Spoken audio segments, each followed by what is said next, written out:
We're here on the in Ottawa. You're homeless. Tell me about it. I'm homeless. Let me see. I turned 45 in June 8, 1966. Almost a devil child. 2 days minus. I have a severe addictions problem. I'm an alcoholic and I'm homeless. I live here on the streets in Ottawa right now, and life on the streets here in Ottawa lately has been getting very harsh. I come from a very well upper middle class home. My father's a doctor in astrophysics. He's had stuff that's gone up on the space shuttle. My mother was also a government worker. And I've had addictions for years and years. I managed to stay clean for 5 years. I went back to high school, went back to university. I did a year of BSc at Ottawa U, and then I went and did another 3 years of a BIS in Antigonish, Nova Scotia. And after a brutal divorce, I returned to my addiction after 5 years. And right now, I'm back fully addicted and trying to live the best life I can. But right now, here on the streets in Ottawa, violence is rampant. People are getting stabbed, people are getting beaten up. Don't sleep outside unless you're in twos. And I really don't know what to say above that. Do you have any questions for me, sir? Well, you showed me photos from your phone where they had to bleach out Blood spots. Yeah, from a 6-year-old man beaten by kids. 56-year-old man that was jumped by I don't know how many people. I was here that night, and at about 10:30 at night I left, and I went back down to the Mission to go stay for the night. And when I came back in the morning to come see my friends, the front of the bench was covered in blood. Oh my gosh. And when I saw the guy, the gentleman, the next morning, and he's the nicest man you ever want to meet. He just sleeps there, and somebody came out and they jumped him, they beat him up, his face was out to here, and it was disgusting, actually. And you told me another one about the kid, 3 people beating up a panhandle. Yes, there was another gentleman about 2.5 years ago, right here on the benches, that was set on fire. Oh my gosh. And after about 2 months after the severe burn injuries, infection set in and he died. Oh. And there was another friend of mine about maybe a month and a half ago, who I will not name, was jumped by 2 people to try and take all his money and drugs. Wow.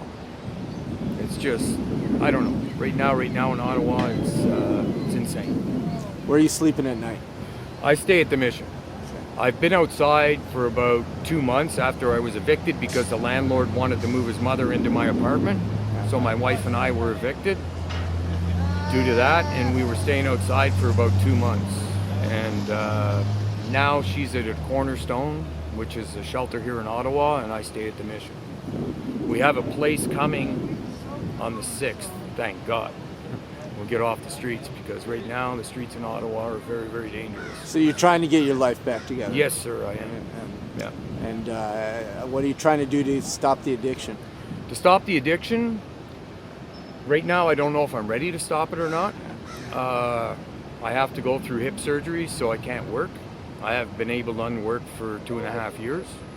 And right now I got my ODSP, and once I get my hip surgery, I want to go back to being a carpenter. I got my BIS degree from St. Francis Xavier University in Antigonish, Nova Scotia. I could be a sys-app, but I choose not to work behind a desk. I choose to swing a hammer. Well, most people don't understand addictions. I know when I was wasted on booze and drugs and homeless, my own parents were like, "How come you can't get sober?" And they disown you. Yeah. Well, I mean, I was lucky. I was able to restore, my family, but it took years and years of being sober. Exactly. Explain it takes addiction. A while to Explain make addiction and how, in your own terms of why it's hard to quit and how it controls your life. It's very, very difficult because, if you have your drug of choice, and for myself, it's alcohol, and 1 is too many and 1,000 isn't enough. Right. And it's so hard to stop because it controls your life, especially when you're homeless and you're not working. You got so much time on your hands. Plus, you want to numb the pain from things that have happened to you in your past. Like, I've been sexually abused and blah, blah, blah. I don't want to get into details about that, but You know what I mean? And it just controls you. It takes over your life. And if you have money for food and money for booze, or money for food or money for pot, or money for food, money for crack — I don't smoke crack, but this is other people that do that. It's like that's the first thing you do.